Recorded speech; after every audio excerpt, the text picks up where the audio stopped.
Hope everybody is doing well. It's another Monday afternoon, which means it's time for another radio show with yours truly, Mark Lee. And definitely, as folks know, I came from a radio background, which is why the fine folks at the network, Pod TV, formerly IBM TV, gave me this particular title because, we do this show on Mondays and then we do the online dinner party on Wednesdays. And there are a number of other shows that we produce as part of Pod TV and all along those lines. But I can tell you the key word that is a lot of folks are talking about these days is hot, or you might even say sizzling, because there's definitely been some sizzling weather. Had the pleasure of going to not one, but two, almost went to three, but that would have been a little bit too much hot weather. But I went to two outside events that were featuring different kinds of music. On Monday evening, I heard the music of the Magic of African Rhythms. So that was some African style beats from various parts of the continent of Africa. And my friend Telly Shabu and several of his bandmates were providing that sound. And it was a packed house. There was probably maybe even a couple of thousand people at Central Park. That's right. Durham, North Carolina has a Central Park just like New York does. Only ours is much smaller, but it is where the farmers market is held and a number of other things are held in that venue as well. So this was actually the second of their park concert series. And I think that they have another one coming up on July, the first Friday in July, and I'm trying to think of what that date is. It might be the 5th or something along those lines, but they will definitely be doing that. I'm pretty sure it comes after the 4th of July celebrations and all in that space. And they'll have another band out there, but I've seen two of my friends perform. This time it was Telly. Last time it was John Brown, who is also a professor over at not North Carolina Central, but over at Duke. And he's been a longtime professor there, actually runs their music department and is a provost over there, and has definitely been doing a lot of other great work in that particular space. As a matter of fact, he should be coming on, I believe, at the end of the month as one of my guests as well. And we'll be talking about how he balances and does that whole work-life balance between being a musician, a professor, and even a practicing lawyer, because he is actually a lawyer as well. So he does that, and he's got a couple of groups that he has. He has a funk band. He's also got a band that is more traditional jazz and a number of other things. So that's definitely what some folks would be into. And I know that back in the day when he was living, my uncle would have been possibly on a day like this out in the golf course. I don't know how he survived in the golf course when it's like 90 or 100 degrees, but I guess you got that golf cart and you can drive around, you can find ways to relieve yourself even in this particular kind of weather, even though they tell you to stay hydrated. And it's been now, I want to say, a couple of years since he passed away, but he was definitely known for his golf. As I was telling my guest today, he actually helped train into the game of golf none other than Michael Jordan and James Worthy and some of the other great athletes from the ACC and all along those lines. So even though Randy Walker is gone, his memory still lives on and in that space.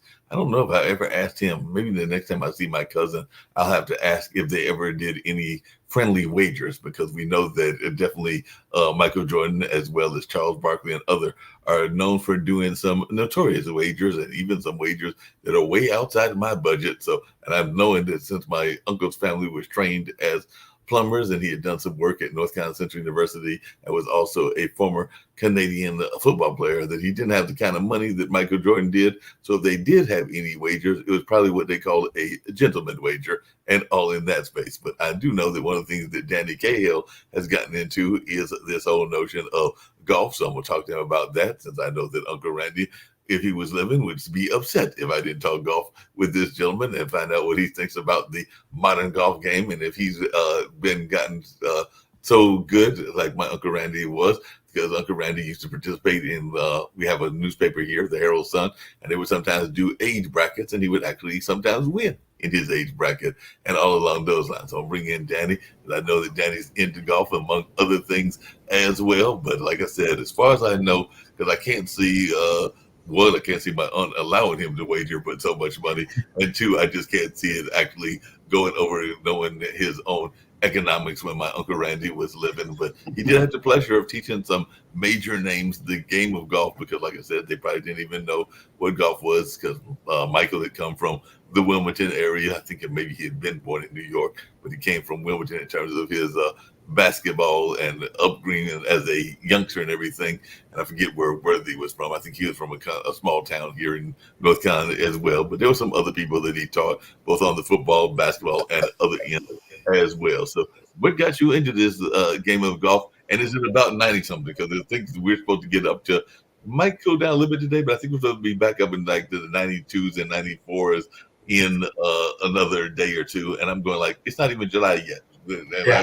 in July and August, but not necessarily in June and everything in that space. So where are you at, Danny, and how is the weather treating you? Yeah, I'm in Connecticut, so north of you, but yeah, it's already in the 90s.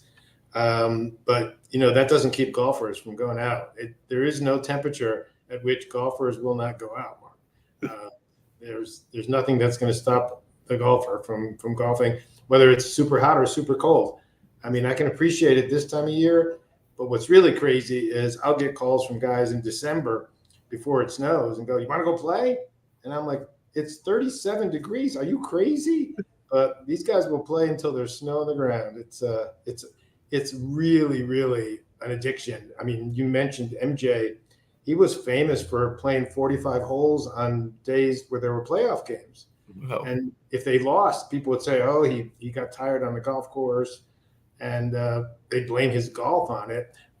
But yeah, he loved it that much. I'm sure he did it to relax on playoff game days, as well as you said, to make some money. But it's interesting that you said your uncle taught it, because I was a tournament tennis player for 20 years and a pretty good athlete, played basketball in high school. I didn't take up golf until my mid 40s. Wow. And teachers of golf hate athletes. Mm-hmm.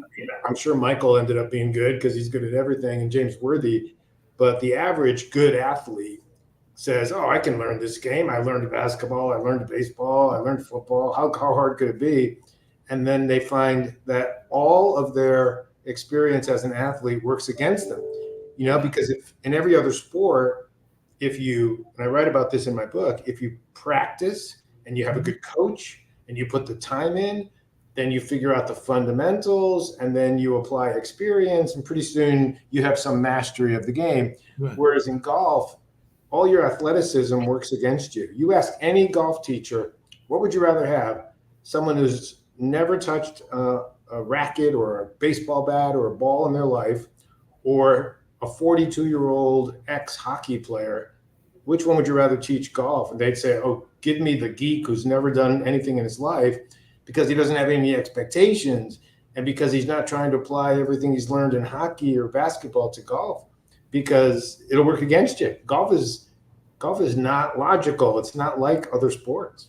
No, that makes a lot of sense, and I'm glad you said that, because as I recall, he actually was teaching him at the time that he was at UNC, and as you know, if you know the narrative of Michael Jordan, Yeah. He actually came to basketball late and all along those lines. I want to say that my uncle at that time was teaching down the road at North Carolina Central University, and was also doing some work with their football team and other things in that space. As a matter of fact, he might not have been teaching. He might have been working like with their maintenance department or one of the other departments there and everything. But at the time he was teaching them, he had not had that experience of being an established athlete, like what you're saying. So that was probably the perfect time to start teaching them. And then as he got good at it, he was like, "I can make some crazy wagers," and all along those lines. Right. I'm the guy that you were in Connecticut, and I guess we're waiting for the big decision to come down and everything. And I was wondering whether you're hearing about this. Is Danny Hurley, speaking of other people that have family ties to this area, is he going to go to the Lakers, and is he going to try to coach LeBron, or is he going to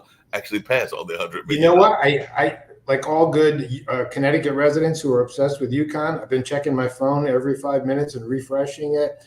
And just before I got on this show, I got a notice, a Google alert that he's staying.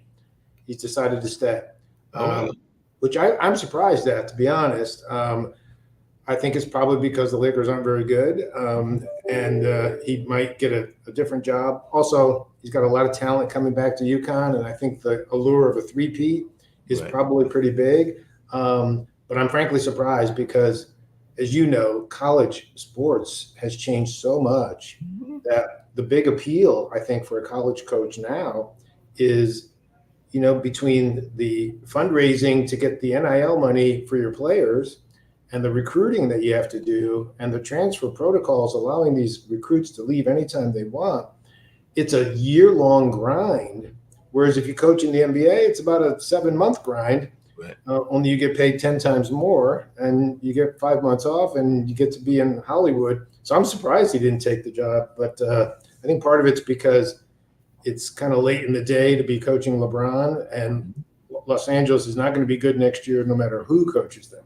So you got a good point there. I'd be lying if I said that I wasn't somewhat rooting for him to leave, because my alma mater, and I think I might have mentioned that to you in one of our calls as well, is actually one of y'all's arch rivals, because I went in the early 80s to Marquette, and of course Marquette and Connecticut has now become a major rivalry. I'm loving what Shaka Smart is doing with the approach that he has to the team, and it looks like we'll still be good next year as well, but it'll be difficult for anybody to beat Connecticut, so I can understand why he might want to be getting that three-peat and everything. And we did have two players that are phenoms that decided to leave early because they had the extra year that they could have stayed. So just like I was rooting for Danny to leave, I was also hoping that Tyler and Oso would have stayed that extra year. But, don't get all the wishes that you want and everything, even though we did recruit some other players and Cam did stay. So I think we'll still be all right as a contender and all along those lines. But definitely Connecticut will be difficult to beat on both the national and the Big East level. Oh, yeah.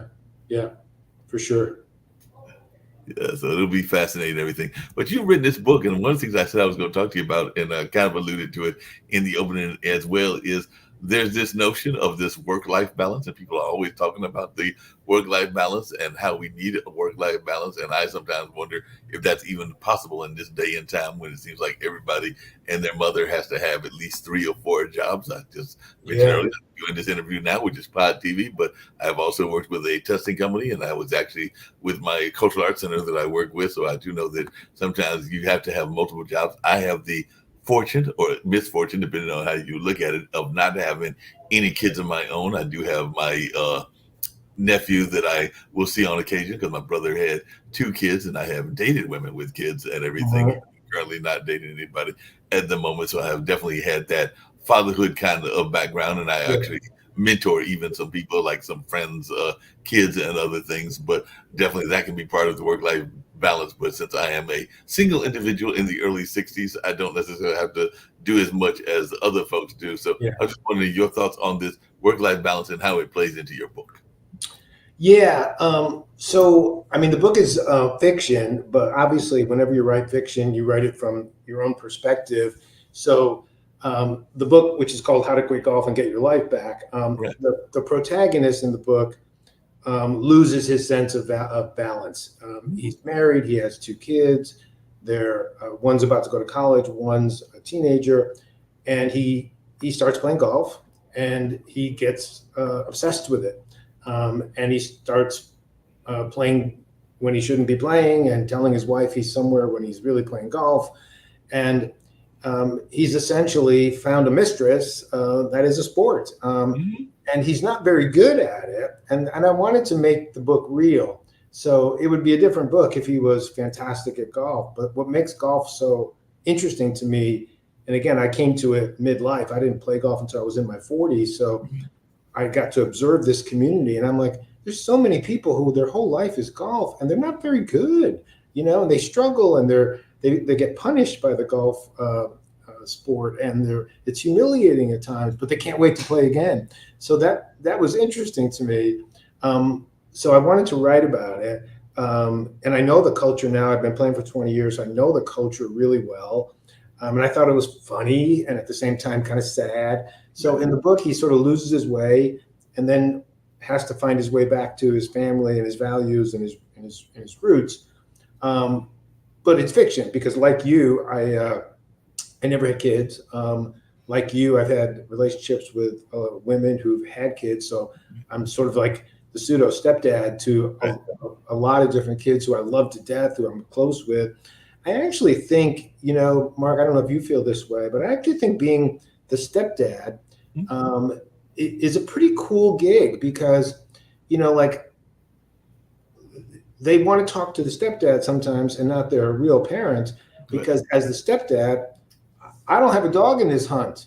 Like, because there's no genetics, I'm not seeing myself look back at me when I look at these kids, and I'm not mad at them because they were such brats when they were younger and they don't remember what I did for them and they're so ungrateful.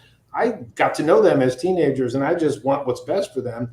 So Right. they're always calling me and asking me my opinion, and I have a sort of objectivity that they just can't get from their parents. No, So I it's kind agree of with you. cool. No, I agree with you on that. That there's that objectivity that we have. Now, I wouldn't be lying because I do know that one of the ones that I had a past relationship and all, and it ended way before the pandemic and everything in that space. But they can also be very good at manipulation. Sometimes they can as well. I Yeah. do know that there was the lady I was dating had two kids, a teenager that is now in her adult years and well into her 20s. I want to say maybe be a little bit pushing near the 30s and everything, but is a very well known musician here in our local area of Durham. But then there is the other one that just recently graduated. And I know when she was a youngster, I would be maybe going down to Snoopy's and all along those lines, which is a hot dog franchise. And yes, she would know how to manipulate me in order to Oh yeah. get some of the things that she wanted from that particular restaurant and everything. So they can be very good at Yeah. manipulation sometimes as well. So you Yeah. do have to be aware of that and watch out for that in that role. Yeah. Yeah. No doubt. So, but one thing that I've always heard, and you mentioned you played tennis, and my dad was a tennis player. He's still living, and he will turn actually.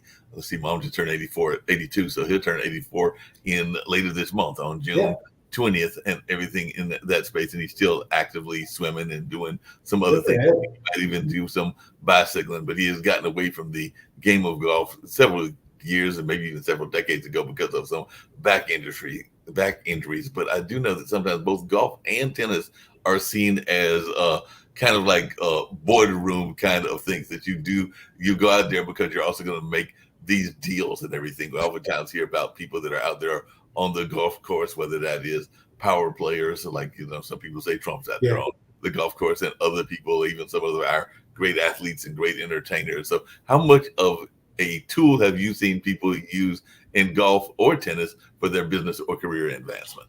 Yeah. Great question. So for me, it was a little different because, by the time I was playing golf, I was pretty established in business. So I had some money. So I wanted to play fast. I didn't want to be at a public golf course for 5 hours. So I joined a country club just so I could play fast. And when I heard you could play in 3.5 hours, I thought, well, there you go.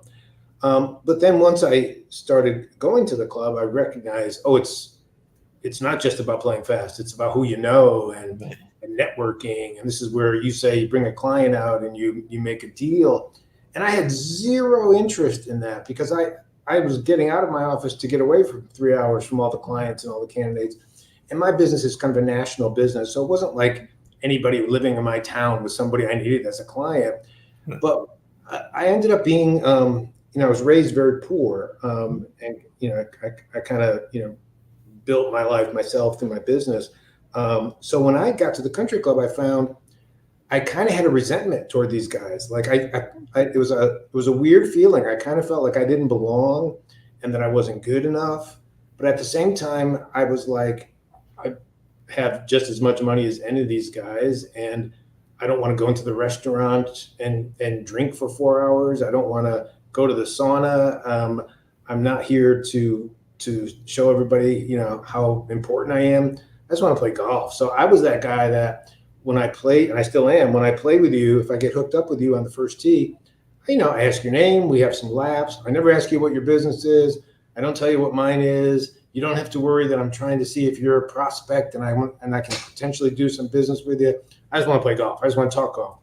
And I recognize over the years that that's really not fair because a lot of these guys are very nice guys, and they're open to doing business with new people. So it really was my own sensitivity about being raised poor to think that all these rich guys are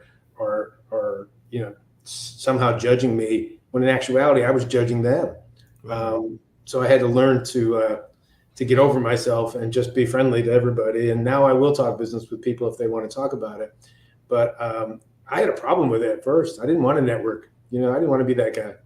Wow. Did you find it yourself? Because one of the things that the network does, meaning Pod TV, is our co-anchor on our news show is was a tennis player as well. I think he was even a collegiate champion. I don't know that he ever made it to the pros, even though he's got some friends that have made it to the pro level and everything. But I was just wondering how much of that business acumen did you develop as a tennis player, and what comparisons can you make between tennis and golf? Because, like I said, even though Uncle Randy Yeah, was very much of a golfer, ironically, his daughter, who was very much of a tomboy and was very much into basketball and still is into basketball, but she just recently got into golf, kind of following in her father's footsteps, because she was be one of those people you're talking about that you could probably, like I said, she might have done putt, but very much not doing a lot of the actual being out there on the golf course the way that right. she is now, because she's starting to develop the game. And my aunt was telling me that one of her token gifts that she gave to Uncle Randy was a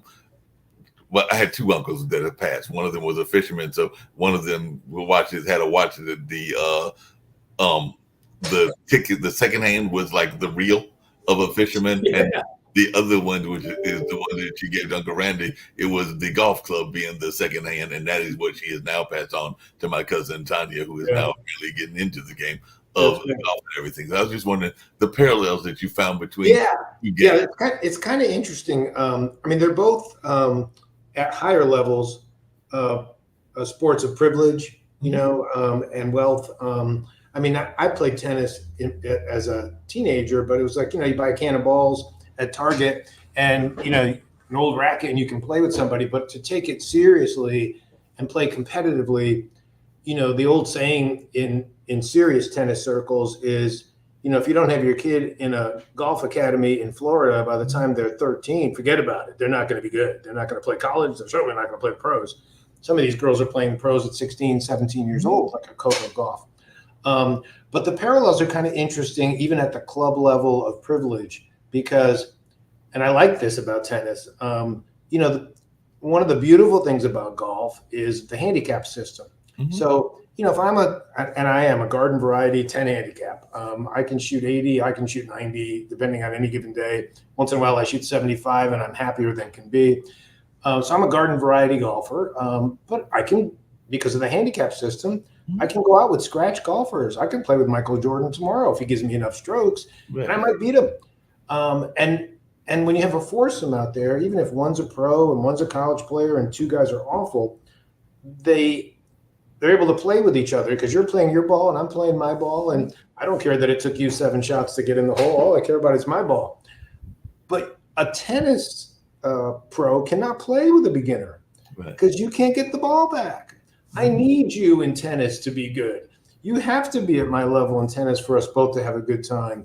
Whereas in golf, you can both have a good time, one being awful and one being amazing, right? So those parallels are interesting to me. And the other thing for me as a kind of an intense loner type as a young tennis player, I would drive to a tournament and it's like, you meet somebody at the beginning, you shake hands, then I go to my side, you go to your side.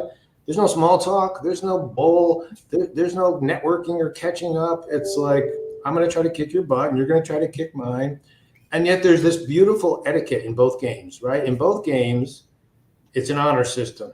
Mm-hmm. If I lost track of how many shots you took in golf, at the end of the hole, I say, what'd you make? You say 5.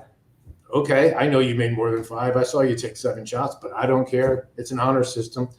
In tennis, unless you're playing at the high levels of tournament play, you have to call the lines yourself. Mm-hmm. You have to say that was out, that was in.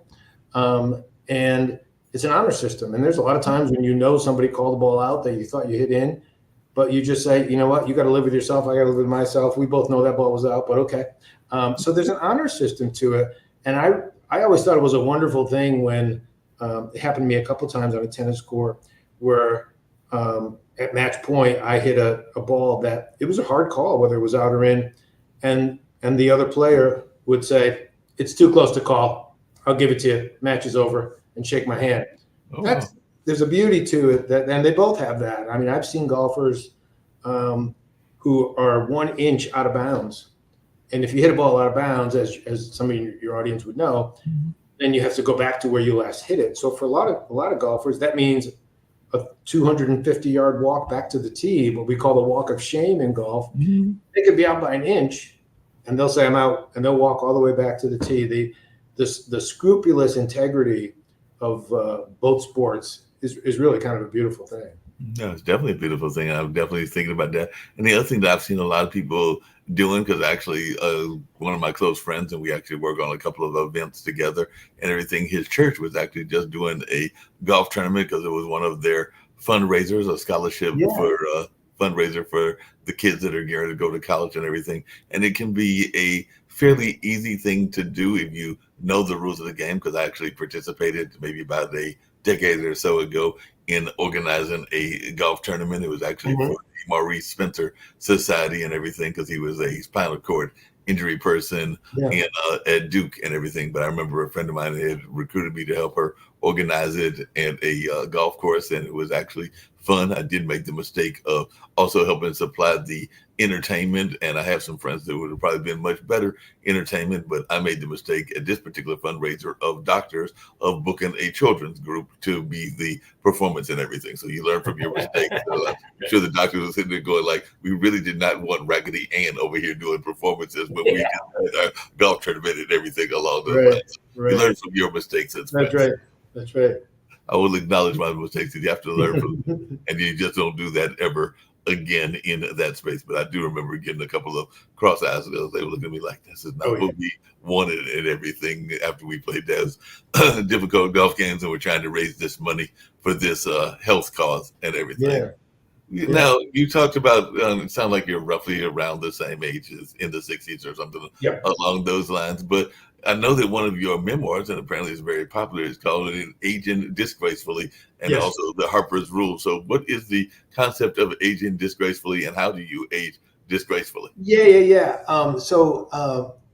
In my first book, Harper's Rules was a business parable, and I'm kind of a specialist in the recruiting industry. So the main character was a recruiter, and it was all about how looking for a job is very similar to looking for a spouse.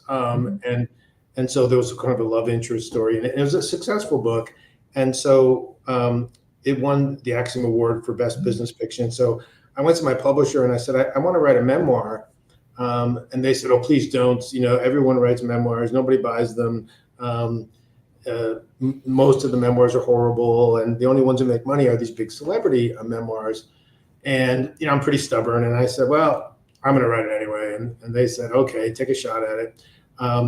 So, and I'm sure a lot of people can relate to this. So I was mid 40s.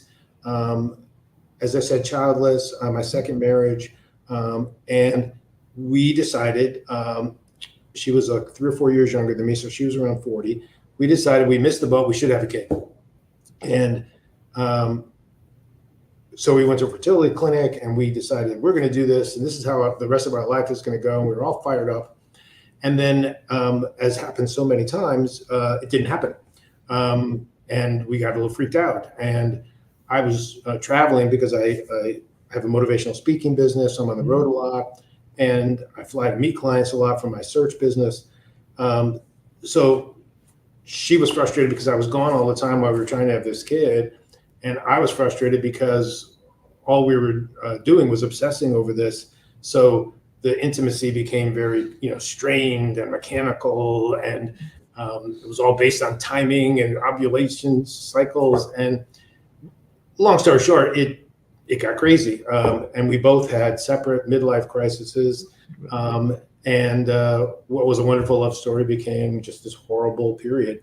And so once I got 5-10 years past the divorce, I thought, now I have enough time, enough distance to write about this, because it was a crazy time where everything that I thought my life was going to be went away overnight. And so the term aging disgracefully came from just, I'm known in the industry that I speak in as, kind of a health nut and a successful person. So people would often say to me after 25 years of speaking, they would introduce me and they would say, here's Dan, who's, 45 and looks 35, and look how healthy he is. And so I was perceived as this person aging very well. Mhm. But in actuality, my life was in chaos, and I was making poor choices. So I thought, well, that's just a good story to talk about how under the surface I was actually aging disgracefully. So I wrote the memoir, and yeah, it became a bestseller. And a lot of my friends go, "Why in God's name would you share those stories? There's so many awful things in there about you." And I was like, "That's kind of the point, you know. That's what makes it worth reading, because this everything in it happened, and this is what we did because we all make dumb mistakes. And if it helps somebody else in that situation from making the same mistake, then that's what writers do." Yeah, no doubt. What do you think is one of the worst mistakes you've made in your life since the book touches on that and everything that you Yeah. kind of alluded to it? So, in your own mind, I mean, because I've got some friends that have been notorious for trying to chase the impossible, or what some people might perceive as the impossible. Because I'd be lying if I said that I didn't have some 50 and 60-year-old associates that like chasing after the 20 and 30-year-olds, even though Yeah. a lot of times that'll just give you a heart attack, and a lot of times you don't have that much in common. But some folks will be like, "Hey, but it was a good ride while it lasted," and everything. So, Right. what is one of the worst mistakes that you feel that you have made? Um, Boy, there were so many, but I think the biggest one was um, when I felt that she was now losing herself, like because we couldn't. When it turned out the doctor said you couldn't have a baby, rather than say, "Okay, let's figure this out," like this is crushing for both of us, but we'll get past this. Maybe we should adopt. Rather than do that, we just went our own ways, and she got in with the crowd.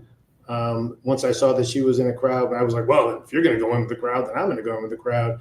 And we pulled apart from each other. So my biggest mistake was just not having the presence of mind to say, let's not be kids here. Clearly, this is what's going on.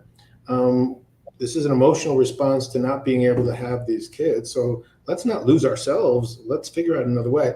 Instead, we embarked on a 2-year mission to hurt each other. And I could look back now and say that was clearly just each of us blaming the other for not being able to have the kid. But it's a weird thing when you think, okay, the next 20 years of my life is going to be raising this child, and then you find you can't do that. Yeah, that would be a weird thing. And like I said, there were, because I even have people now that if I tell them that I don't have any kids, they'll be like, "Well, it's not too late. You just got to go find yourself somebody that is fertile enough and able to have kids." And of course, we always hear about the actors that are in their 70s and 80s, and even Yeah. in some Mick cases, Jagger, 80. I think Mick yeah, Jagger's 80 and just had a kid. That's I'm crazy. going like, yeah, I don't know if I want to be at a graduation at my dad's age. And my dad looks actually quite youthful and everything, but I still don't know if I want to be 82 or 84 at a graduation of a high school kid and everything. But like I said, stranger things have happened and all Yeah, of those. yeah, yeah. There's no telling what destiny and fate may bring you. But earlier when we were talking, you brought up this notion of golf as an addiction. And I know a lot of times we get caught up in various addictions. I mean, some people would even call certain types of podcasting an addiction, and definitely people Yeah. have been getting into all kinds of food and everything in these addictions and everything. So a lot of times when we think of addictions, we think of the more common addictions and Correct. everything, which is like, of course, the alcohol and the drugs and Yeah. and even to some degree the sexual addictions and everything. But Right. there are a number of addictions that we can have. I've even got some friends that are very OCDC, so they can be very much addicted to being very cleanly and everything. And I can probably be accused of being the opposite, being somewhat of the Oscar versus the Felix and everything. So your notion of addictions and how much do we need to pay attention to them? Because I think a lot of times we're not even willing to do that internal conversation to find out if there are things that we are addicted to and how to bounce out of those addictions. Yeah, yeah.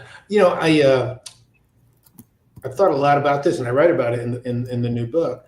I had a business partner many years ago who got addicted to crack cocaine. So I saw that him lose everything in his life, his kids, his family, his job here.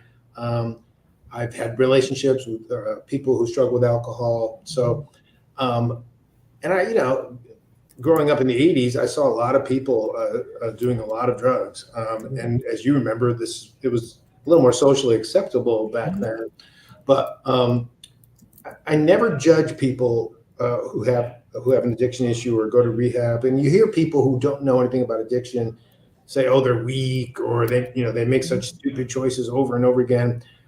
Because I feel like I'm just lucky because I'm a type A person. So my addictions are socially acceptable and reinforced.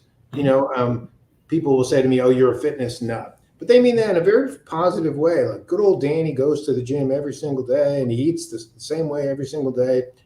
But that's a socially acceptable addiction. Being a workaholic, being a fitness freak, these are socially acceptable, but they're the same issue. If we define addiction um, as not being able to change a behavior even when you know it is not healthy for you. You just you shouldn't watch that porn video, but you can't not do it. You shouldn't drink that third drink because you're driving home that night, and you have to do it. Well, that's an addiction. But how can I judge it when I know how anxious I feel if my plane lands so late that I can't get to the gym, and then I feel so guilty because I didn't go to the gym today? And I'm like, I'm not going to judge these people who just have a different type of addiction. And that's the thing with the guy in the book is he's doing all the things that addicts do. They lie and they're manipulative and they're just looking out for themselves and they seem so selfish to the loved ones that they hurt. Now he's doing it, and everybody else around him says, "Oh, he's just into golf. He needs his time. He works hard. He deserves golf." But his wife knows better, and the wife in the book calls him on it and says, "How is this different than an addiction? I don't know where you are. You don't tell me the truth, and you're prioritizing something else over me," which is what addicts do. They prioritize the drug, the addictive thing that's in their life over the people that they love. Yeah, So I don't judge people. that makes sense. And sometimes the addictions can also be strange addictions as well, because I know that I have had a notorious history of picking the wrong women. So that some people would say that is a form of an addiction because you are apparently, if you are going after the similar types all the time and you keep going back to that, then it's probably you and not them that is the issue, because you are probably picking them for whatever reasons you choose to pick those types and everything. And I know that I have definitely picked some that are, they might have some controlling tendencies and other tendencies that I have to recognize as stuff that I can fall for and all along those lines, because I know that that can be another, as you said, form of an addiction that you have to be careful about, that you oftentimes don't think about, but then after you think about it, because I was actually having this conversation with a friend of mine, and we were talking about a gentleman that does a lot of business, and he's a business coach to a degree as well, and we were talking about how he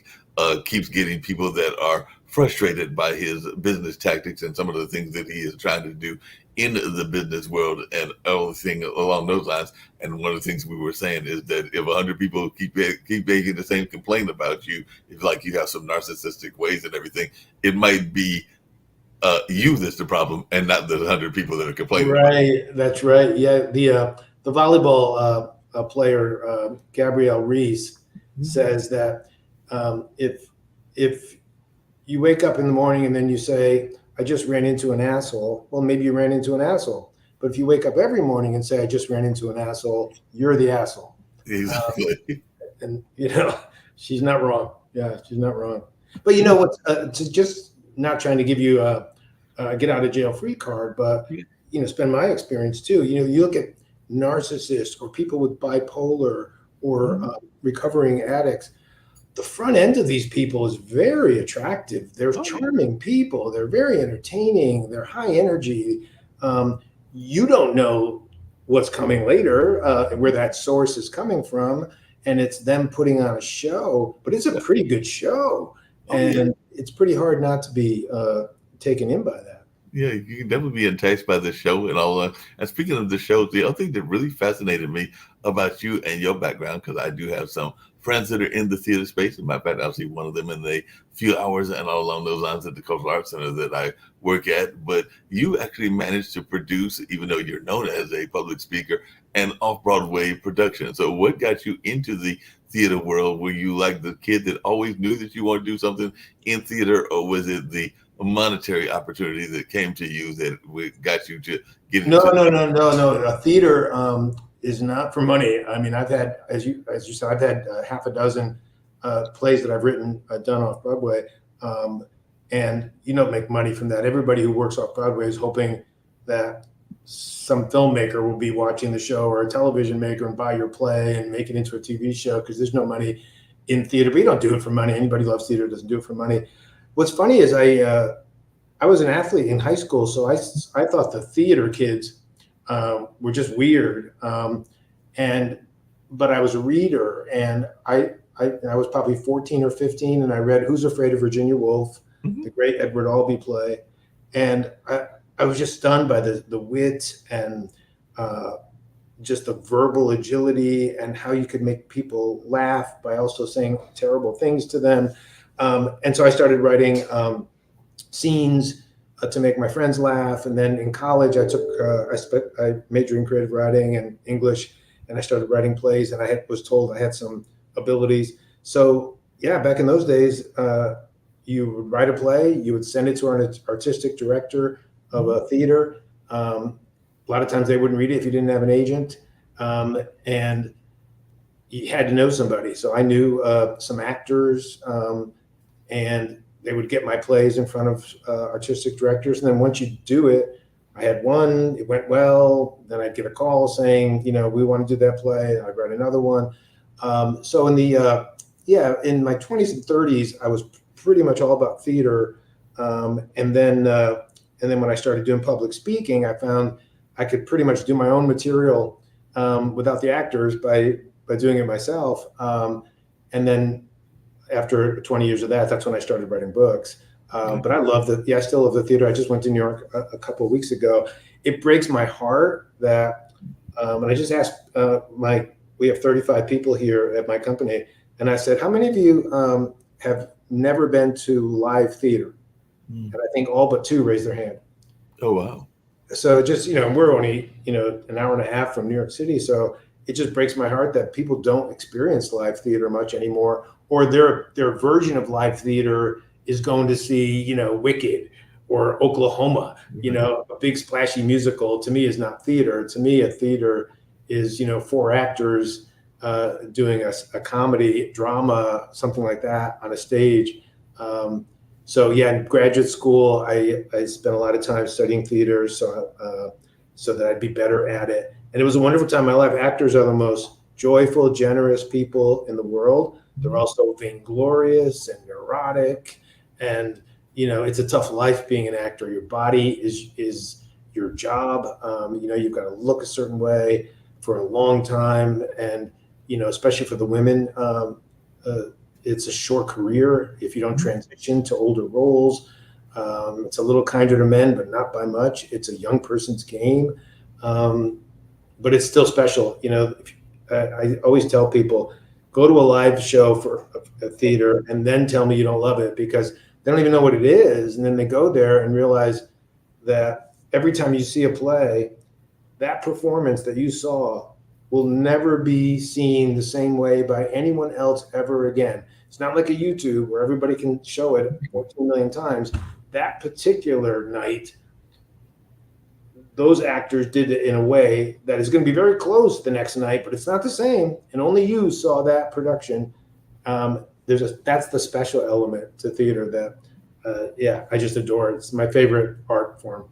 No, theater is a beautiful art form, but it has its divisive points as well, because you have some people that want to be like the natural actors and kind of like fall totally into the role. So like if they were going to play an addicted golf person, they would want to be there literally being addicted to golf and being very realistic. And you got other kind of like actors. The method actors that kind of like want to dwell into it and everything.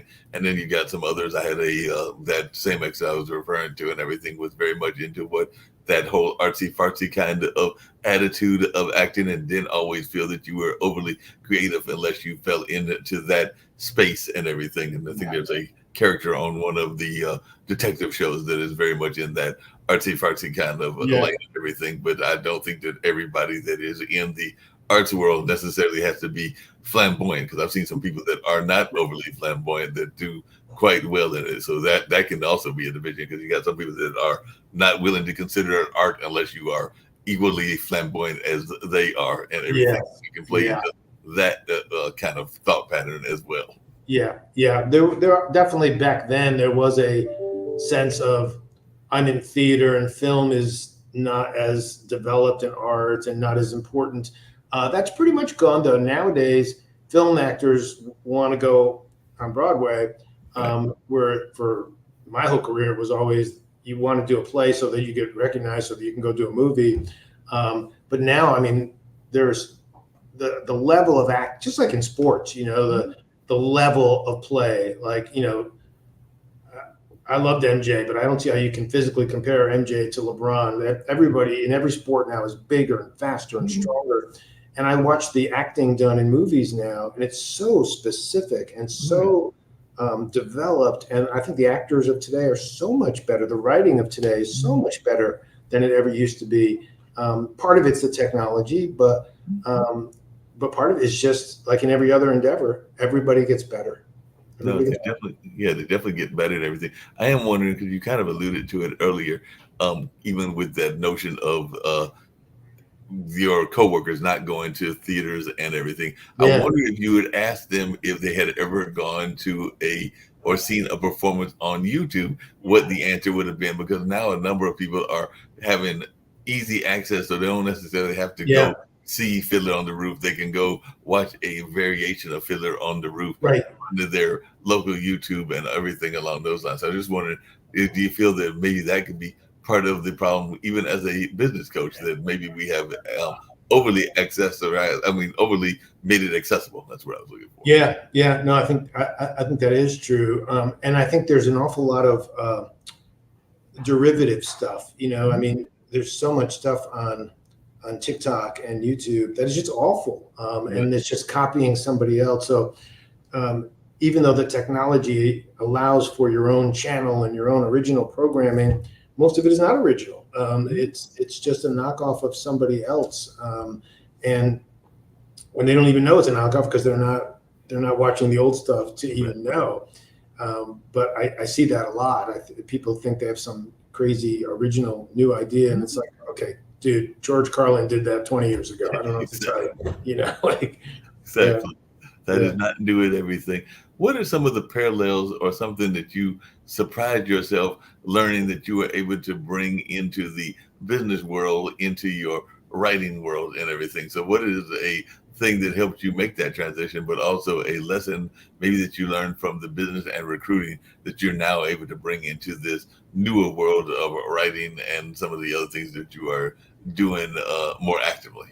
Yeah. So initially, because recruiting at the entry level is just a sales job. It's just it's a boiler room. It's picking up phone and saying, "Hi, do you want to hire somebody? Hi, do you want to hire somebody?" And you know, I was doing it right out of college, and my theater background helped me tremendously because I knew how to act. So I just pretended I was this badass, experienced recruiter, even though I'd been doing it for 5 minutes. And to me, it was a role, and I committed to the role, and I was faking it while I made it. And then I became the person that I was pretending to be. So the theater background actually helped me launch my sales career.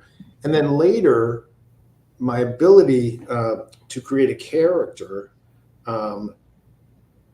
and to have empathy for a character just got developed by being in the recruiting business, because I was, for a living, interviewing candidates and asking them about their backgrounds and reading their resumes, and then they would tell me stories of their life, and I was able to read people pretty well. And the more I met people and was exposed to hundreds and later thousands of resumes and people that I had to interview, had a pretty good sense of people. So when I had to go write a character, I was able to get under the surface a little bit. People who read the new book are like, it's amazing that you don't have kids because the guy in the book has 2 kids. I'm like, well, I was a kid. I am surrounded by kids. And I know how to read people, and I know how to listen and observe, and then I can make a character that's pretty convincing because of that. And the guy in the book has been ignoring his kids, but he loves his kids. Mm-hmm. And I know what it's like to ignore somebody, and I know what it's like to love somebody. So you can make that pretty real. So the two are pretty symbiotic for me. Yeah. It sounds like very symbiotic. What are your thoughts about the state of the recruitment industry now? Because I know that speaking of the internet, every time I turn around, there are people that are trying to recruit. Sometimes they're trying to recruit even off of LinkedIn and some of the other platforms that are out there as well. But I just wonder, how do you feel folks are doing in terms of recruiting in general? And do you think it's one of the things that the network is, Pod TV is very proud of, is that they feel that there are certain things that are not being taught in school, like fiscal literacy, that should be taught in school, and probably recruiting and how to even deal with recruiting should be taught in school. Because I know one of my favorite books as a youngster was "What Color Is Your Parachute," which is great book that would help you decide what career you should go into and all along those lines. So I was just wondering, how do you think we're doing in terms of the recruitment industry now versus, say, 30, 40 years ago? Yeah, well, it's changed dramatically because of social media and now artificial intelligence. So I would say, 30, 40 years ago, it was strictly a social engineering endeavor. Getting on the phone and recruiting a candidate and saying, what's your life about? Do you want to make a move? Why do you want to make a move? What are your qualifications? And now it's become sort of systems engineering, because I can see your qualifications on a LinkedIn profile. I don't have to talk to you. So I just email you in LinkedIn, and then you either usually don't respond at all, or you respond and say, yes, I might look at something, but you're missing that humanistic approach. So recruiting is certainly in tremendous demand because the unemployment rate is so low and the labor market is so strong. But I think a lot of recruiters have less skill than I remember, which is part of what I do, is train recruiters. They just have less skill because they think it's recruiting to send an email to Marc Lee and ask him if he wants to make a job change. Whereas I was taught to get you on the phone and say, I don't care whether you're looking for a job or not. You will be 15 minutes from now because I'm going to tell you about this opportunity. So persuasion skills and the soft skills of listening and convincing, which is what recruiters are paid for at the highest level. At the highest level, recruiters are paid to find somebody at a competitor who's not looking, doesn't have a profile out, isn't looking for a job, but is an opportunistic, ambitious person. And if he's approached by the right recruiter with the right, frame of mind and the right skill set, that person will say, okay, yeah, I'll interview for that job, even though before you called, I had no idea I was going to change my life. That's what makes a recruiter really good. Yeah, that makes a lot of sense. Now, the other thing that I've seen, which you are also part of, both as for the recruiting industry, but just in general, is there's this notion that we all need a business coach. Even the best business coach have their own coaches. I've heard that even from Barbara Smith and other coaches that have shows on the network and everything along those lines, meaning Pod TV once again. But I was just wondering your thoughts about coaching, and are there too many coaches? Because it seems to me that every time I turn around, everybody is labeling themselves as a business coach or a life coach or some type of coach or another. And I'm not saying that we don't need assistance in various aspects of our life, even mindfulness and other things. But I was just wondering, is there about to be an oversaturation? Oh, I think we're long past oversaturation, and we're into flat out frauds, just flat out frauds. It's kind of a hot button for me because, I built one of the biggest recruiting firms in the country, and I was one of the top producers at one of the biggest recruiting firms in the country. So people would ask me to come speak at a conference to say, how did you do that? And so, I was really good at something. People wanted me to share why and how I did that. And once I did that for a number of years, I started a speaking business. And then some of the top recruiters would come to me and say, well, would you coach me? And that seems right to me. In every endeavor, somebody who did what you want to do can show you how to get there and hopefully not make the mistakes they made and maybe get you there faster. So, if somebody owns a recruiting firm and they say to me, I want to build a recruiting firm, you've done that. Can you show me how? Only I want to do it faster and better than you did. Yeah, I can do that. I'm pretty good at that. But, life's been pretty good to me. And I don't think I'm a dumb guy. But if you called me, Mark, and said, would you be my life coach? I would say, no, are you out of your fucking mind? I don't know anything about life. Like, who's a life coach? How does someone qualify to be a life coach? So I've just been at too many conferences where there's a life coach speaker, and I listen to them, and they're failed people. They weren't good accountants or running their painting business, so they decided to coach people because that seems easier. And if I get a YouTube channel and some graphics, and I get you to like and subscribe, I can make some money off this. But it's like, why would you hire someone who has not succeeded at the thing you want to do? It perplexes me. I guess I'm the wrong guy to talk about it because I think that makes sense, and I'm glad. Like I said, that's what I love on these shows is people being very passionate and very real and very authentic. That's what I was looking for in what their answers are in that space. Now, I've had the pleasure of having a couple of friends that have opened up, and actually, I think one of them, they may have actually closed it, but they ran a couple of staffing agencies, and there was a time that you used to actually go to the staffing agencies, and I guess you still do, because I know that Manpower is still around. The one I'm trying to remember, I'm not sure if Monarch is still around. I know Apple is still around, and there are a number of others that are still industrial staffing industries, and sometimes they'll get you into vocational fields. I know that way before the pandemic, I used it to get some reception type like work at like even Organon Technica and even some medical writing, because that was, I will tell you, Dan, that was one of the hardest jobs I ever had, because it was actually at UNC and I was doing like some medical transcriptions. Don't have any actual official training in it, but I do have journalism training. But doctors are some of the worst people to try to transcribe, because a lot of times they are, I'm not knocking it, but a lot of times they are from foreign countries and they are trying to say big medical words and also an accent. And you add the two of those together with your listening, and it can be a very difficult job, because I know I only had that one for a short time. I'm like, I have no idea what that German dude just said. I'm pretty sure that he was saying something important, but and I heard a medical word. I'm not even sure how you pronounce that word, but it was one of the easiest jobs that I had. But I just wanted your take on the staffing industry in general, because like I said, I remember literally people used to go, and I guess they still do, using LinkedIn, like you said, and other platforms. But I remember literally going to the office and talking to people in the staffing job. Yeah, I don't. At lower levels, I think it pretty much works just the way it always has, to be honest. But the temp business is a legit business, a huge business all over the country, especially for IT people, nurses, light industrial people. But it's still pretty much the same model. As a company will say we need 100 nurses or 50 dock workers, and they post, and people come in the office, and they have to be screened a little bit. It's a very different business at the executive level now than it used to be, but at the lower levels of temp, it's still pretty much the same hustle. Okay. Yeah.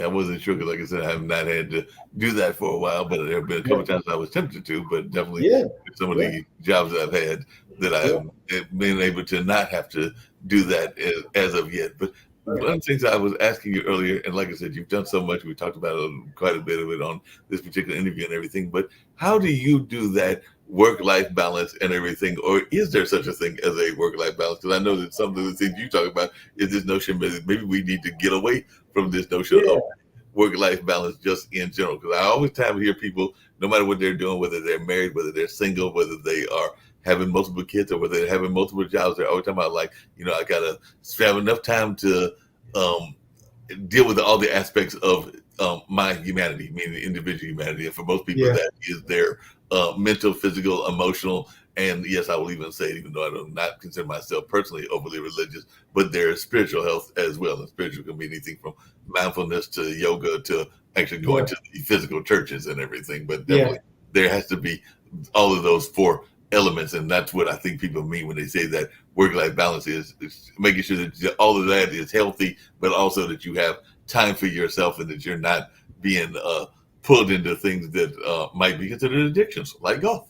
Yeah. There's a whole chapter on this in the book where the guy's trying to reestablish his body from his mind. So he wants to go to the gym, he wants to read, then he wants to have a spiritual existence, and he finds just so also overwhelming that he goes and plays golf.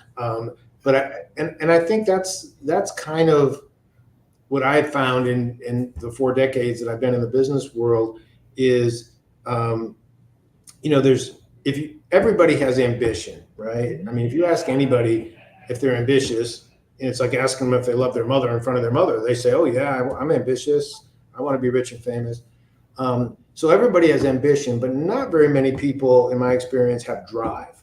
So the difference is ambition fades when you're faced with the day-to-day discipline and consistency required to get where you say you want to go.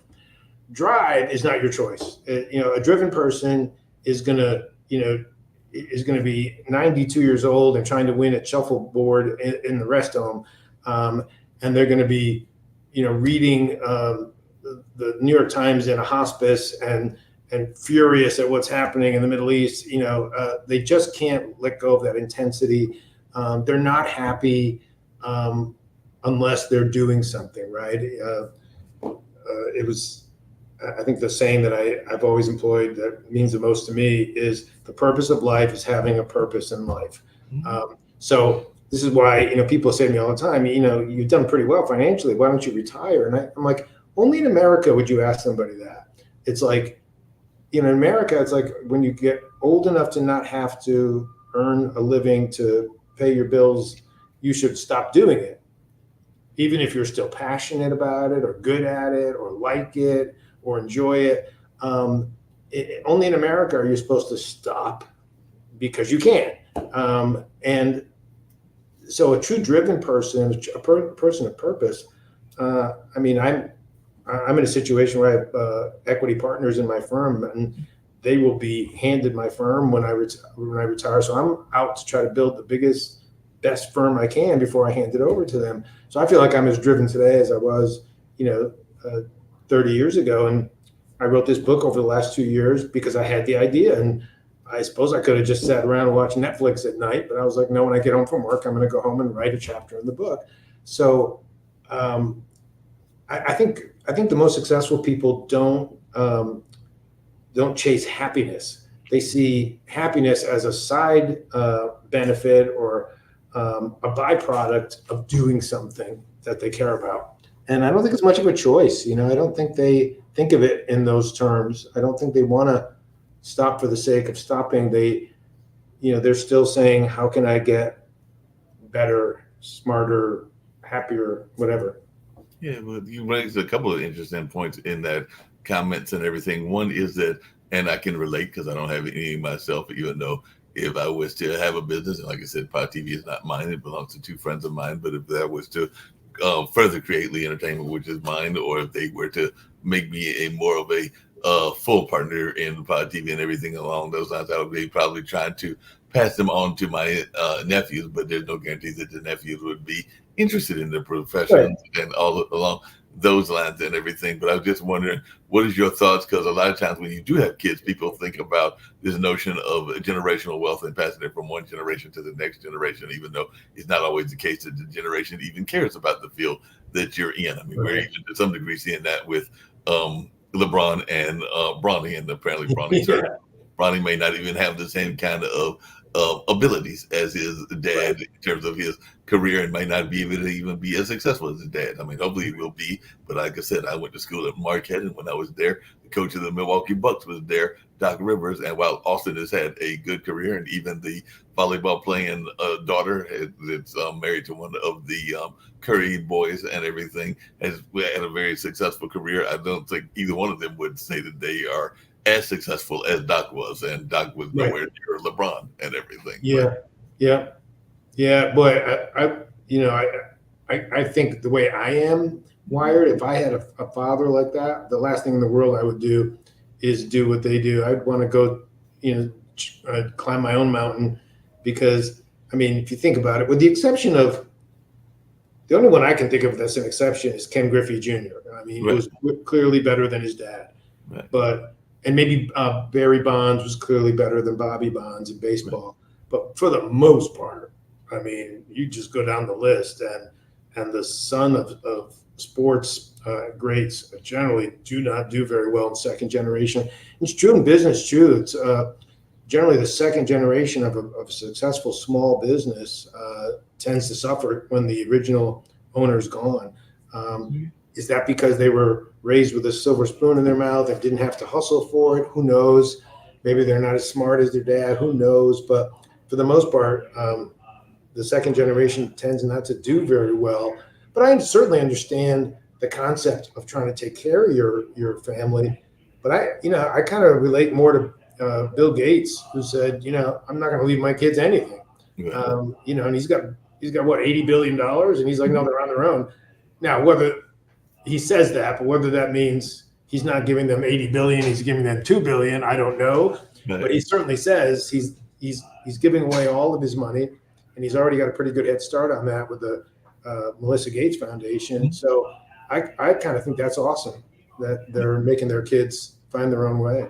And kind of create their own path and everything. Because I actually come from a family of legacy, and I'm definitely having to pave my own way, even though I haven't a family of legacy. My grandmother actually formed the first African American library in our state capital of Raleigh, and that library still exists and everything. And my mother and dad, who are both still living, founded a radio station in rural North Carolina, and they definitely have been involved. Dad is still a very active artist, and mom is totally retired, but she was a trailblazer in the nonprofit world, and the two of them together created that radio station when I was a teenager. So definitely have some, Awesome. and it's just part of the legacy. I think there's a great grandfather or something on dad's side that was a Episcopalian minister and everything. But I know both me and my younger brother are like, yeah, we are glad to have those shoulders to stand on, including the shoulders of friends of ours that also did well as also, but we want to blaze our own trail, and I wish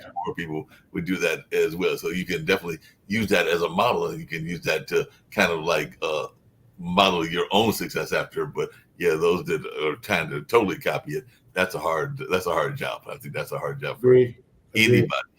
Yeah.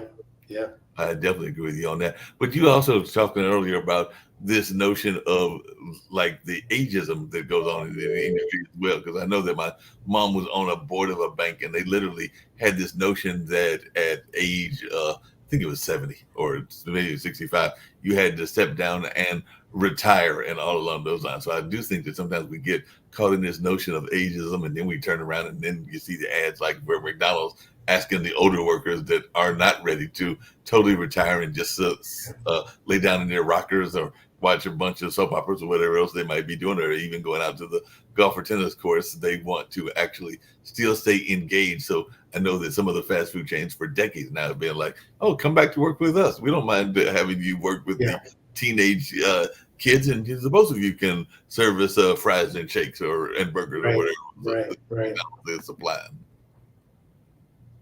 So I just wanted your thoughts on that, because I do think the ageism becomes an issue as well. Yeah, ageism's real, no question.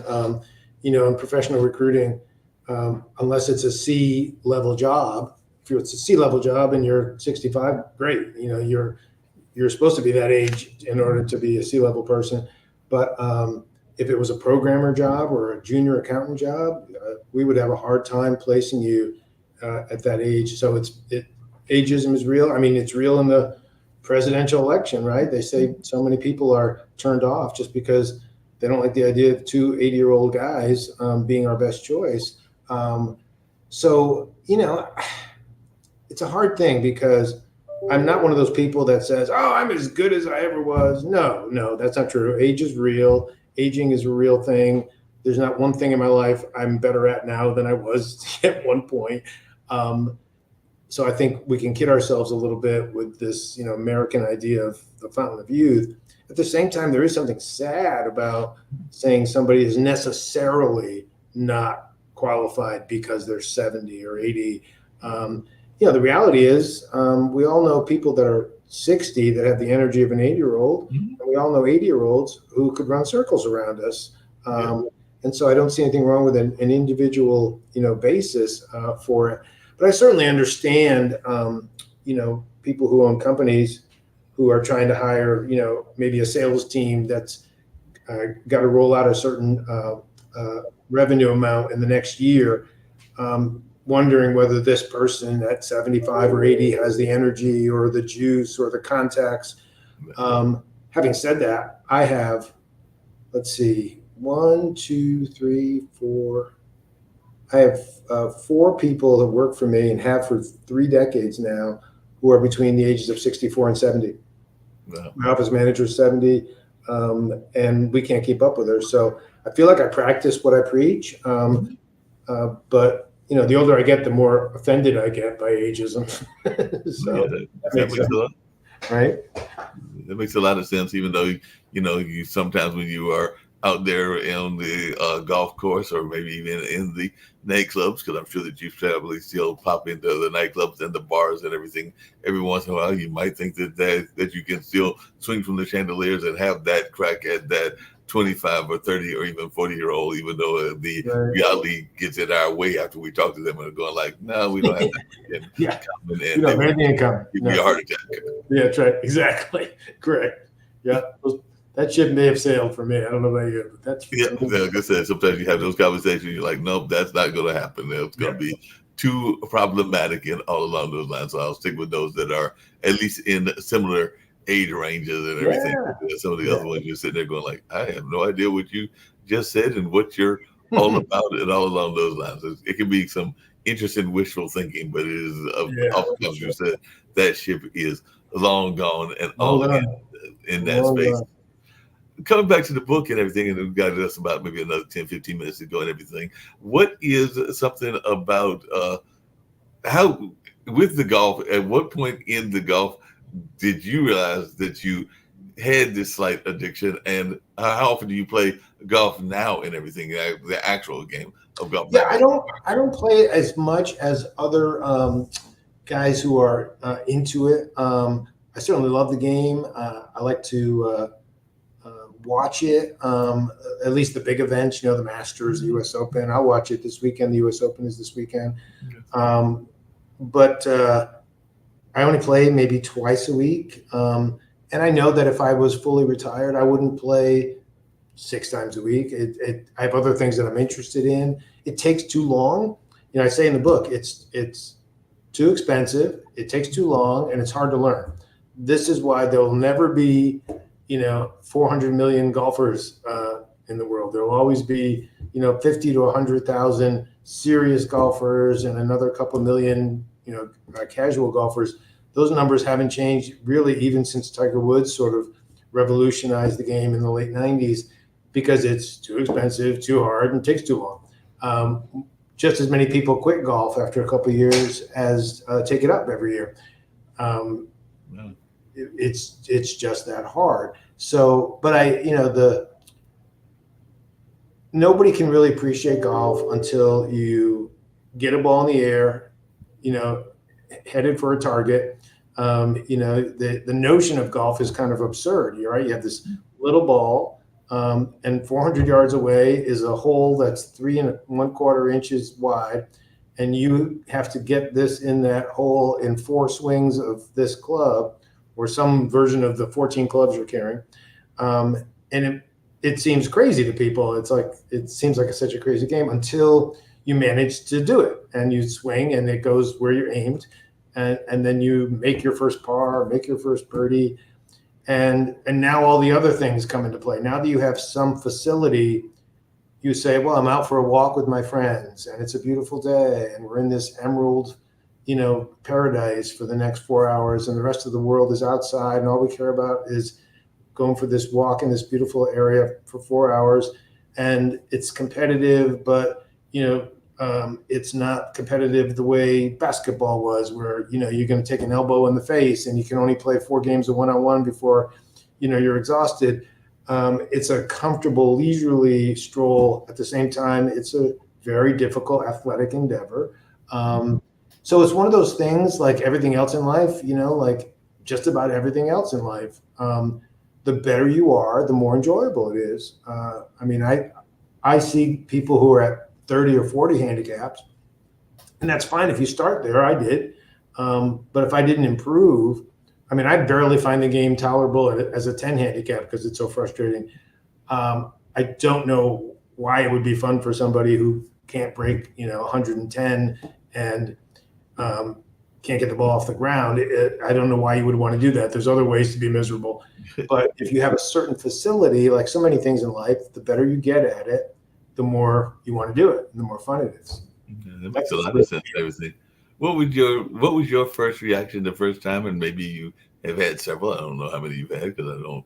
We just met and everything. But what was your reaction the first time you had a hole-in-one shot, or if you had the pleasure of having? No, I still haven't. No, I've made several eagles, and a 10 handicap will make one birdie around. But I've never made a hole in one. I've seen tons of them. Uh, I suppose someday it'll happen if I play long enough. Statistically, it should. But it's also not surprising if it never does. There's an awful lot of good golfers who've never made a hole in one because it is to some degree luck. No, it's definitely luck. But on the flip side of the luck is, what was your reaction the first time that you hit the rough? Because I know that every golfer has hit the rough, and sometimes it takes forever to get out of that rough and all along those lines. Oh, yeah. Be very treacherous. Nobody, I say this in the book, nobody is harder on themselves than a golfer. There's nothing you could say to somebody about how bad the shot they hit that is anywhere near as bad as the inner voices in their head, where they feel like, they're just terrible human beings. This is God's judgment on them. How could I possibly hit a ball that bad after I practiced for an hour yesterday? They're just awful. We're just so brutal on ourselves as golfers. So instead, what's quite wonderful about the collegiality of golf is everybody in your group knows that. So if you hit a terrible shot, somebody will say, been there, done that, bud, or you can still make par from there, dude. It's a very supportive, reinforcing thing, because they all know that it could happen to them any given moment. There's no golfer who's ever played the game, including the very best in the world. I went to the Ryder Cup in 2016 in Minneapolis, and I saw Brooks Koepka hit a cold shank, which in golf terms means he almost missed the ball and it went straight right. The same shot a 40 handicap who's just learning the game would hit. And we were all just shocked. And he just laughed. He just laughed because he knew it's not going to happen again. And he hit the next one on the green and he just laughed it off. But it could happen to anybody. That's kind of the thing that I think draws golfers together in this, this common universe of, we all know how hard this is. We all know bad things are going to happen in the next 4 hours. And we all know somebody's going to get lucky and a couple good things are going to happen in the next 4 hours. And we'll be supportive of that too. So there is a wonderful sort of support system in golf. It sounds like it and everything. So an amazing support system, and that's always great and everything. Do you think that Tiger Woods will ever make a true comeback? Because I know that he still's got some Jack Nicklaus records that he wants to get to. Yeah. He's been struggling the last several tournaments. I was just wondering, do you think that Tiger will ever get back to his greatness? You never put anything past him because he is, along with Nicklaus, the two goats of the game. But it appears like his body is finally, rebelling. I mean, there's no question he can still hit the golf ball beautifully, but he can't walk for 4 days in a row.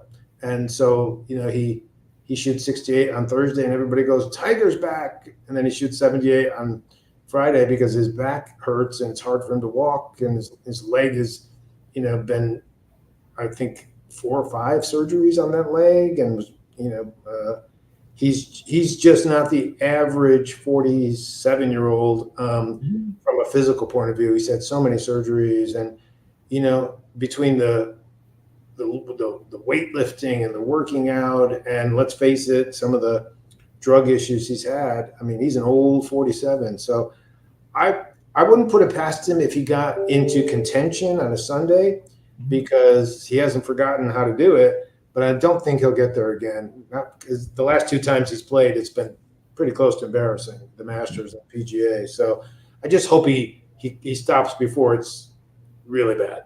Yeah, that makes a lot of sense. And you mentioned earlier about the inner critic, and that's something that we talk about quite a bit on the various shows I do, whether it's this one or the online dinner party. But I was just wondering, how do you get past that inner critic? Because it is something that we oftentimes do. I know I'm guilty of it, whether it's going for a job or even pursuing certain female relationships and all along those lines. So I was just wondering, Dan, how you get past the whole notion of the inner critic and what advice you have for others that might be trying to get over their own inner critic.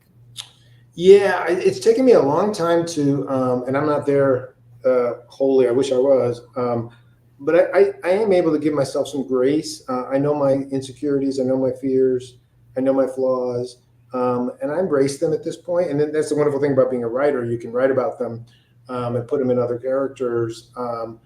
But the wonderful thing about getting to a certain age with all those flaws is, you know, you recognize that it doesn't matter what other people think.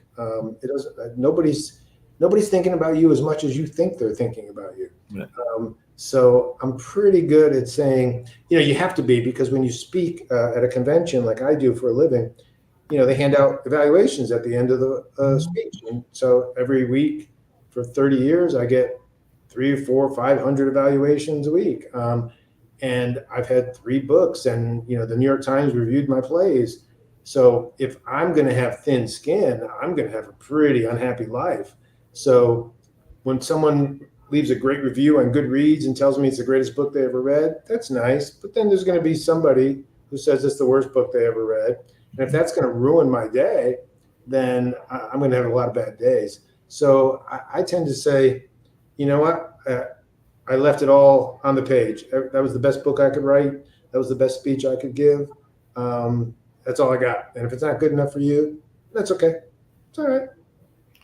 Speaking of that and everything, because you're into golf and you're definitely into tennis as well, and it's been a long time. I can only think of one, and it really wasn't about golf, even though golf was a subset of it and everything. But since you are a playwright and maybe have some movie aspirations and everything, is there the possibility that we could have a Danny Cahill movie that will celebrate the life of golfing? Because when I think of golfing and the movies, the only movie that comes to mind is Groundhog's Day, where the golf course was kind of the backdrop, and all along, Yeah. it was a golfing movie per se, even though there was the frustration of the day changing constantly, and of course that whole thing with the gopher in the hole Right. and everything was part of the Right. movie theme and everything. And I think there might have been also Caddyshack as well, but those are the only 2 that I can Yeah. think of as well. There's a pretty good movie about golf called Tin Cup with Kevin Costner. Um, all 3 books that I've published have in the contract that if anybody makes a movie out of it, they can be optioned. So that'd be nice. And I think this book would be pretty cool. But both tennis and golf historically make bad movies because we're so used to seeing real tennis players on TV and real professional golfers that when actors try to imitate these guys, we can tell they're actors. You're not going to swing the racket like Serena Williams just because they can put makeup on you and make you look like her. Having said that, there's a new movie out right now called The Challengers, which is ostensibly about tennis, but really is about the sexual relationships of young people. And I'm hearing great things about that movie, and they say that the tennis is actually pretty realistic in that. But it's very hard to make tennis or golf movies because the players so obviously look like actors because we're so used to seeing the real deal on a daily basis.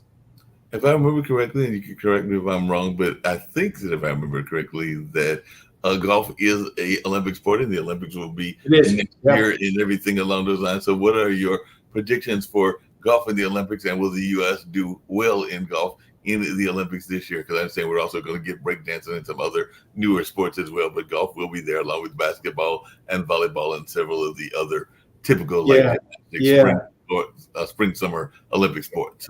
I mean, we'll do well. We have amazing players. I think we're more likely to win gold on the women's side because Nelly Korda is by far the best women's golfer in the world. But the thing about golf, it's not like unless she freaks out, nobody's going to beat Simone Biles in gymnastics. She's that much better than everybody. But golf, it's very similar. The Olympic, they just put 72 people out there, and it's a golf tournament. Well, any given week, I mean, if you look at the careers of people like Tiger Woods or Rory McIlroy or Jack Nicklaus, they win 8-9% of the tournaments they're in. I think Tiger for a period of time was at 15%. So he loses 85% of the time. That's the nature of golf.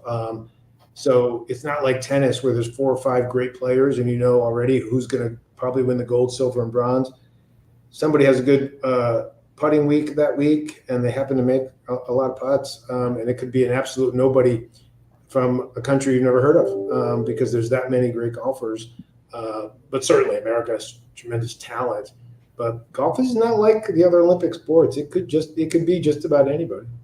Sounds like it. Well, this has been a fascinating conversation. Like I said, I knew it'd be about an hour and a half or something along those lines. But one of the things that I do with everybody on these shows is give them a chance to tell how they can be reached if folks are been fascinated by this conversation and want to reach them and everything. So I'll give you that opportunity and also give you an opportunity to tell how one of the things I do on all my shows is I am very much about spreading positivity and hope, and particularly since we have so little of that by some people's estimations around the world. So I try to do my little bit to try to help by getting my guests to spread their message of positivity and hope to our global community, because Pod TV is on global networks, both Roku as well as on the internet and a number of other places. And I've heard estimates of as few as 175 and as many as 200 countries that at one time or another will listen to the shows and everything along those lines. So any message of positivity that you would like to share for our global community, and also anything that you want to share that we haven't got to, as well as how they can get you and also how they can reach you if they are interested in getting the book or just hearing about you in general. Sure. Yeah. I mean, the book, all my books are on Amazon, Kindle, Audible. The new book is on Audible, How to Quit Golf. And as far as the positivity, all I would say is, I'm a baby boomer, and I noticed that most baby boomers, maybe not most, but quite a few baby boomers like to say, oh my God, these kids today, these Gen Z with their phones and the social media, and they're so cynical and judgy about these kids. And I just think it's narcissism. I think it's just we're jealous of their youth. I have a lot of 20-somethings working for me, and they're the most tolerant, smart, sweet people. I think we're leaving the world in really good hands, and I don't at any time feel like, oh, the world's going to hell in a handbasket, because these kids don't hate anybody. They want everybody to get along. They're loving people, and they're super smart. So I don't fall into that group of baby boomers that say, oh, these kids are not as good as we are, and the world's going to be horrible with them running the place. No, the world's going to be fine, and they're going to do great. I agree with you. I think as one that's got those 2 nephews that will turn 15 and 16 in August, and definitely I've got a great deal of faith in the way that they will carry the world and all along those lines. So I agree with you that it'll be in some ways, maybe even a better world and everything. So I definitely got faith in these young folks, and they do seem to be very much passionate about some issues. Not that we weren't in the 70s, and definitely that our parents' generation in the 60s weren't as well, but they definitely seem to be very much passionate about various causes. And I know some people are upset by that, but I actually am glad to see them concerned about a number of issues, whether it's climate or whether it's race relations and ethnic relations, or whether it's a number of other things. So I don't mind them actually stepping out and giving their opinions on issues. And you got some people that are like, but they don't know anything about this thing. I'm like, well, they're learning while they're protesting or talking about it. So I don't mind it at all. But Dan, this has been a fascinating conversation. I hope I can get you back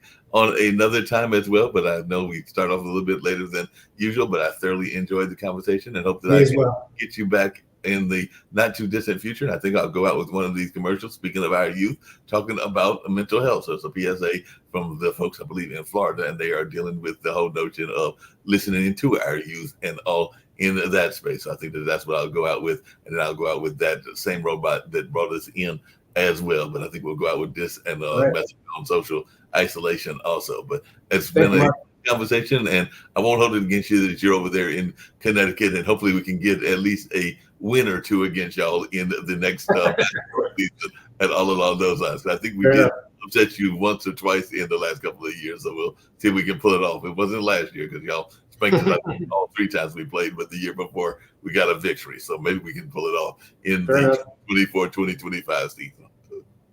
All right, thank you, Mark. No problem.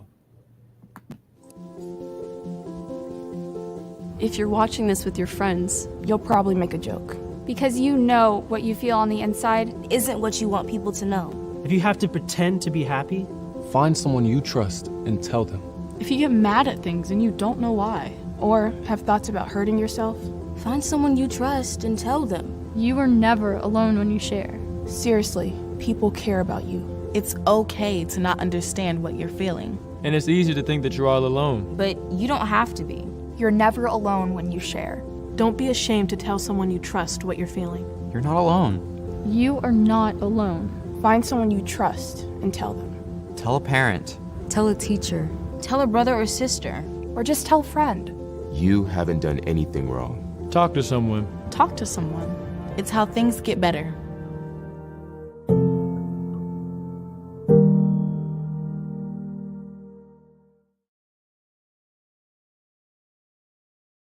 Times of transition, whether from a sad event or a joyful one, can leave us feeling adrift. Social connections are an important part of a healthy life. Being isolated and lonely can be harmful to your health. It can lead to high blood pressure, a greater risk of heart disease, and early onset dementia.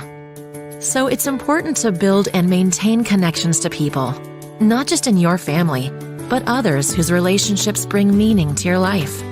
Trying a new hobby, volunteering, exercising, even using your phone or other device to stay in touch with others.